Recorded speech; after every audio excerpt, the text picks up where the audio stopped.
Қайырлы күн баршаңызға, сіздермен Диляра. Бүгін осындай радуга салатын дайындайтын боламыз. Каналға тіркелуді ұмытпаңыздар.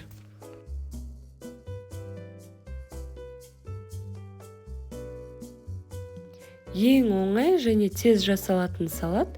Ол үшін қиярды кішкентай көбеге етіп тураймыз.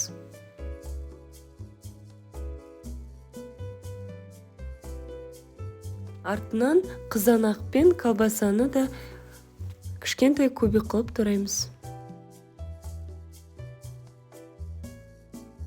Барлығын осындай үлкен тарелкаға салып шығамыз.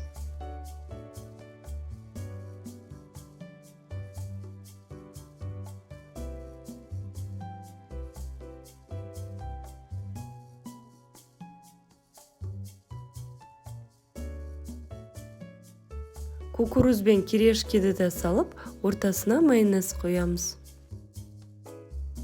Тойымды тез әрі жеңіл салат дайын болды.